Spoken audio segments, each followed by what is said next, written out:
But since we're talking about Mania, quite a few matches have been added since we were last here. So let's talk about it. We can go match by match if you'd like. Some of them were announced on SmackDown. One of them being Jade Cargill will seek her revenge against Naomi, which is a pretty significant match because this is, I think, what is it? Like, I don't remember the last time that they had a women's match that was not for a championship at Mania. It's been a while. So, like, it's a pretty big deal that they're having this match. So, No, it is a really big deal that they're having this match. It's two women who are not fighting over a title, and it's two women that are actually wrestling and not recreating Kat versus Terry at WrestleMania 2000. It actually has substance with the story. It's intriguing. It's entertaining. It's a match that you're not going to use as a bathroom break. It is going to be a match that you're all eyes on. Like, I'm very excited for this match. Okay, so it's been 5 years.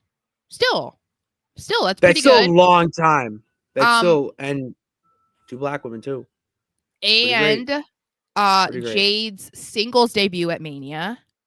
And Naomi hasn't had a singles match at Mania in a while either. So, because, she was in a tag match last year and then she had returned at last year's Rumble. So that is great. And then we also found out on SmackDown, LA Knight will defend the U.S. Championship against Jacob Fatu.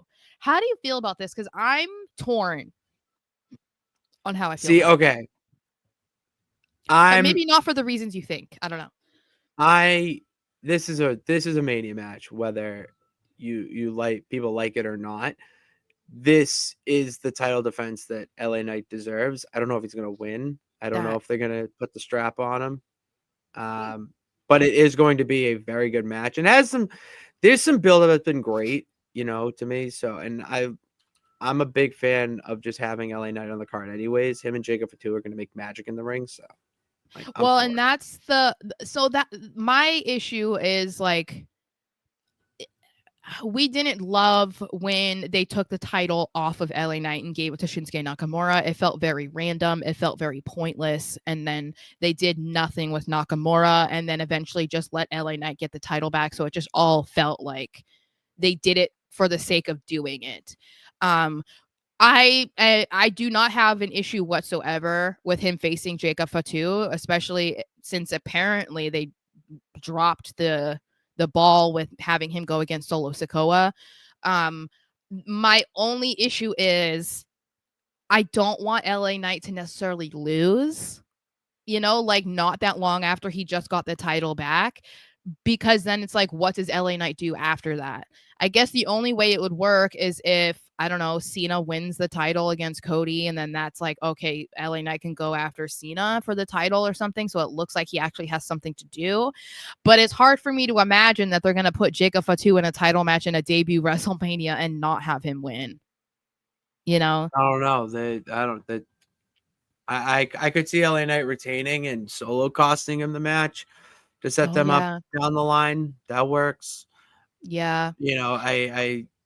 There's many avenues you could go down with this feud.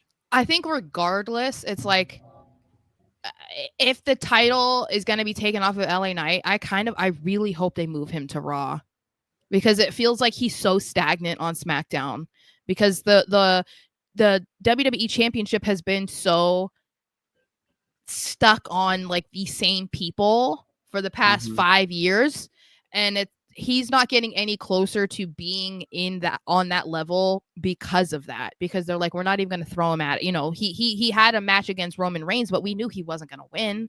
And it's like, if Cody retains, they're not going to put him against Cody. If Cena retains, if Cena wins, how often is he going to be around to even have title matches? And I would assume LA Knight is not beating Cena, so it just feels kind of silly to keep him there. But I guess we shall see. And then we also had more from Raw.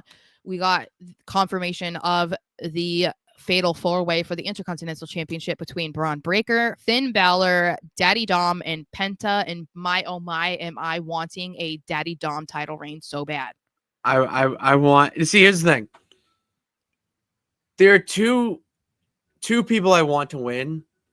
One of them obviously being Daddy Dom himself. But after last night, launch a strap a rocket on Braun Breaker and launch him to the moon.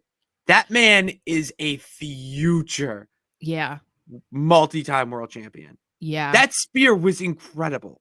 But that was insane. Even but, like he did the same shit as most, but it didn't even feel like it felt like it was like impact forced him. You know what I mean? Not just him doing it. Like that felt like unbelievable. But then this is the question I would pose to you, because we've kind of talked about something similar with LA Knight and being like, okay, you need to give him a title.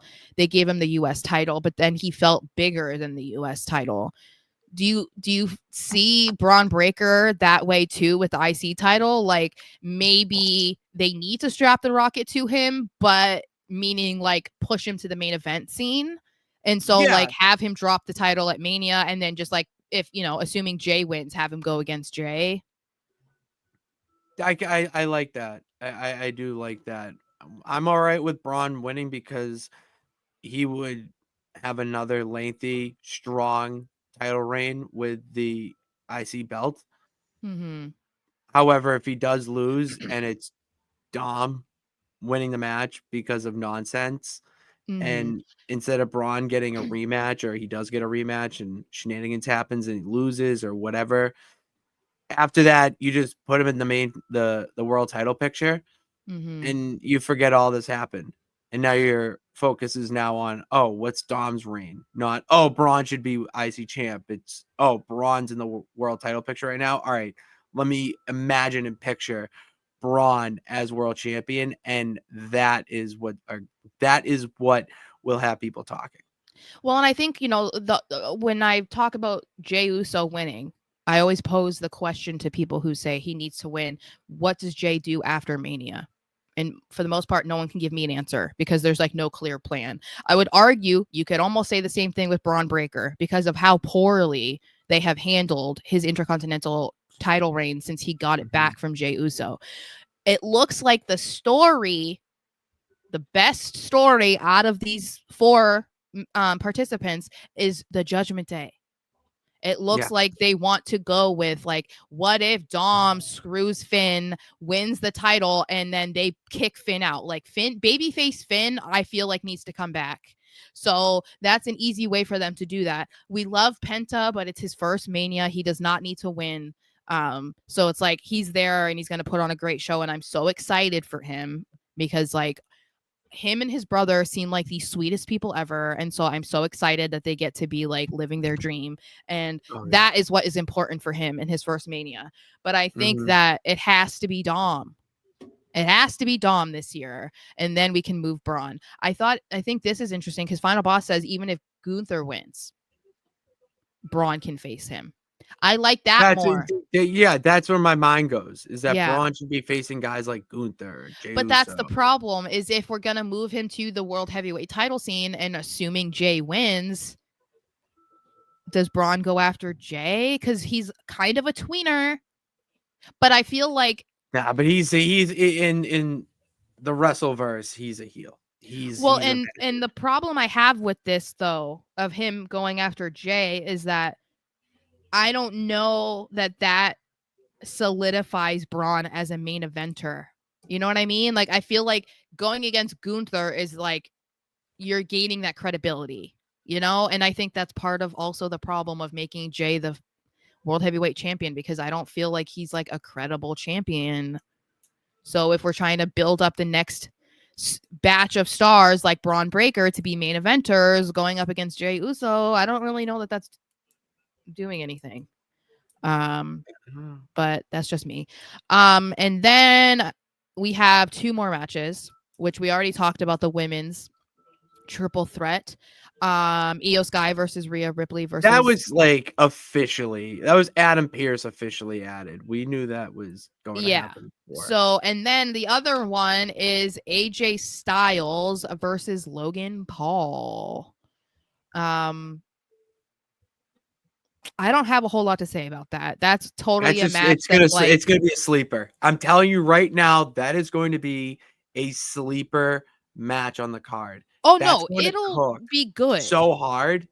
However, I have nothing of substance to add about the match and the buildup for it.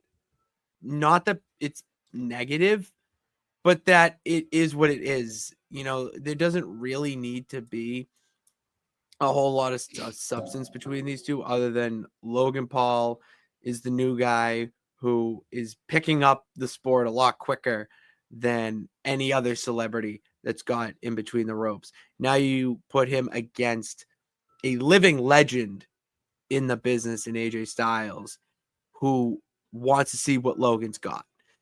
I'm Mhm. all right with that just being the story for Mania, because that match itself just feels like a WrestleMania match, whether the build has been what it is or a little bit more.